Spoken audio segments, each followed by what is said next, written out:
ஆபாச நடனம் தொடர்பாக அர்ச்சகர்களை கண்டித்து மாதர் சங்கத்தினர் ஆர்ப்பாட்டம் நடத்தி வருகின்றனர். அர்ச்சகர்களை கண்டித்து அனைத்திந்திய ஜனநாயக மாதர் சங்கத்தினர் ஆர்ப்பாட்டம் நடத்தியுள்ளனர். மேலும் அவர்கள் மீது வழக்கு பதிவும் செய்யப்பட்டிருக்கிறது.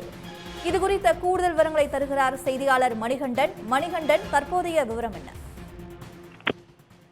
வணக்கம். விருதுநகர் மாவட்டம் ஸ்ரீவில்லிபுத்தூர் பகுதியில் மதுரை கொல்லம் தேசிய நெடுஞ்சாலையில் அமைந்துள்ளது அருள்மிகு ஸ்ரீ பெரிய மாரியம்மன் திருக்கோவில். இத்திருக்கோவிலில் ஒரு வருடமும் பங்குனி மாதம் வரக்கூடிய பூக்குழி திருநாள் வெகு விமர்சையாக கொண்டாடப்படும். இந்த திருவிழாவின் போது பிரதான அர்ச்சகருக்கு உதவி செய்வதற்காக நாகர்கோவிலில் இருந்து 10க்கும் மேற்பட்ட நபர்கள், அதாவது அங்கு இருக்கக்கூடிய சிறு சிறு கோவில்களில் பணியாற்றக்கூடிய நபர்கள் உதவிக்காக இங்கு அழைத்து வரப்படுவர். அவ்வாறு அழைத்து வரப்பட்ட நபர்களில் இருவர் வந்து கணேசன், வினோத் இருவரும் சேர்ந்தும், மேலும் ஸ்ரீவில்லிபுத்தூரை சேர்ந்த கோமதி விநாயகம் இவர் வந்து ஸ்ரீவில்லிபுத்தூர் மாரியம்மன் கோவில் திருக்கோவிலில் தற்காலிக பணியாளராக பணியாற்றி வருகிறார். இவர் வந்து நிரந்தர பணியாளர் கிடையாது. இவருடன் மூவரும் இணைந்து ஆபாச நடனம் ஆடியதாக கிட்டத்தட்ட 2 நாட்களுக்கு மேலாக சமூக வலைதளங்களில் வீடியோ பரவி வந்தது. இந்த வீடியோ பரவி வந்த நிலையில் சபரிநாதன் என்பவர் இந்த வீடியோவை வெளியிட்டதாக காவல்துறையினர் தற்போது தகவலை தெரிவித்துள்ளனர்.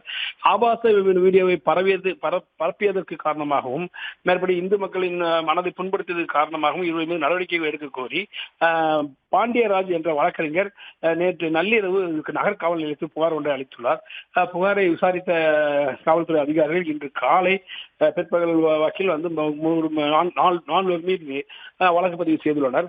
குறிப்பாக சபரிநாதன் மீது ஆபாச வீடியோவை பரப்பியதற்காக பிரிவிலும், மற்ற 3 மீது இந்து நம்பிக்கையை அவமதித்ததற்காக, அதாவது இந்து பெண் பக்தர்கள் முகத்தில் விபூதி அடிப்பதான காட்சிகள் வெளியான நிலையில் அது வந்து பக்தர்கள் மனதில் புண்ணை ஏற்படுத்தியதாகவும், மேலும் ஆபாசமாக தங்களது ஆடைகளை கழற்றி நடனமடையதாக வினோத், அப்புறம் கோமதி விநாயகம், கணேசன் ஆகிய 4 மீதும் மொத்தம் 4 மீதும் வழக்கு பதிவு செய்யப்பட்டுள்ளது.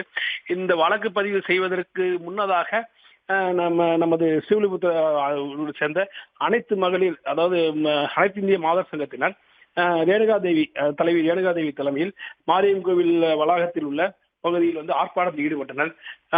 தொடர்ந்து வந்து 4 மீது வழக்கு பதிவு செய்யப்பட்டு அவர்களை மாவட்ட கண்காணிப்பாளர் கண்ணன் உத்தரவின் பேரில் டிஎஸ்பி ராஜா தலைமையில் ஆய்வாளர் முத்துக்குமார் மற்றும் சார்பு ஆய்வாளர் ராமநாதன் உள்ளிட்டோர் வந்து 4 பேரையும் வந்து கைது செய்வதற்கான நடவடிக்கைகளை தற்போது மேற்கொண்டு வருகின்றனர். விவரங்களுக்கு நன்றி மணிகண்டன்.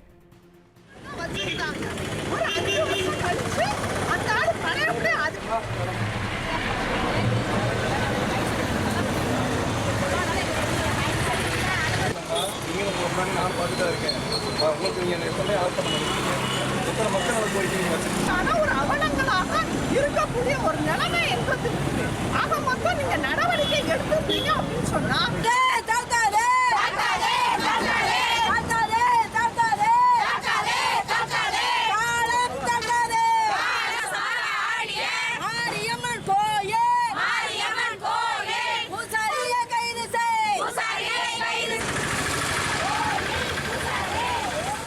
உடனுக்குடன் செய்திகளை தெரிந்து கொள்ள சன் நியூஸ் பெல் ஐகானை கிளிக் பண்ணுங்க.